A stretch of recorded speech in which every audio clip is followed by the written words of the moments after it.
यह कथा उस समय की है जब धरती और स्वर्ग के बीच संतुलन बना हुआ था। देवता अपने कर्तव्यों में लीन थे और मानव अपने कर्मों के अनुसार जीवन जी रहा था। लेकिन इस संतुलन को बनाए रखने के पीछे एक वचन था, एक ऐसा वचन जो स्वयं महादेव की उपस्थिति में लिया गया था। कहा जाता है, जो वचन धर्म के लिए लिया जाए उसे स्वयं भगवान भी नहीं तोड़ते। आर्यावर्त में एक छोटा सा राज्य था, सूर्यनगरी।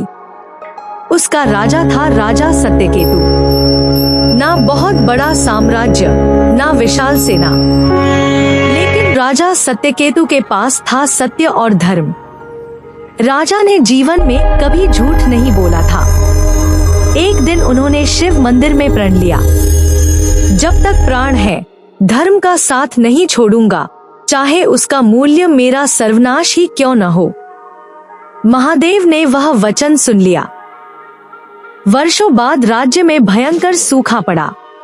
प्रजा भूखी थी, बच्चे रो रहे थे। तभी एक रहस्यमय ब्राह्मण राजा के दरबार में आया। उसने कहा, राजन, यदि आप एक छोटा सा वचन तोड़ दे तो मैं इस राज्य को समृद्ध कर दूं। वह वचन क्या था? ब्राह्मण ने कहा, आपको एक निर्दोष व्यक्ति को अपराधी घोषित करना होगा। राजा के हाथ कांप गए। सत्ता बच सकती थी, प्रजा को भोजन मिल सकता था, लेकिन धर्म टूट जाता। रात भर राजा सो नहीं पाए। एक और भूखी प्रजा, दूसरी ओर महादेव के सामने लिया गया वचन। राजा बोले, यदि मैं झूठ का सहारा लूं तो राजा रहूंगा, पर यदि सत्य का तो शायद सब कुछ खो दूं। अगली सुबह राजा ने दरबार में घोषणा की, मैं राज्य त्याग दूंगा, लेकिन निर्दोष पर अन्याय नहीं करूंगा।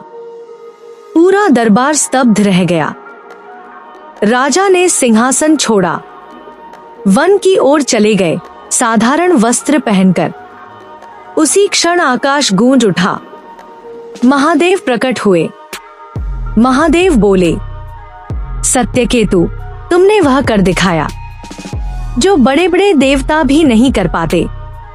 ब्राह्मण का रूप बदल गया। वह स्वयं धर्मदेव थे। महादेव ने कहा, जिस राजा ने वचन नहीं तोड़ा उसका राज्य कभी नष्ट नहीं होता। राजा सत्यकेतु को पुनः सिंहासन दिया गया। सूखा समाप्त हुआ। नदियां बहने लगी। प्रजा के घरों में फिर से दीप जले। राजा ने कहा, यह मेरी नहीं, वचन की विजय है। कथा यहीं समाप्त नहीं होती।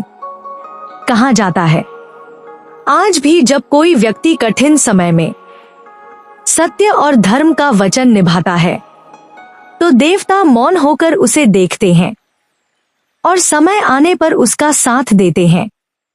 वचन कमजोर नहीं होता, उसे निभाने वाला कमजोर पड़ जाता है। अगर कहानी अच्छी लगी हो तो लाइक, शेयर और सब्सक्राइब करें और चैनल को सपोर्ट करें। धन्यवाद।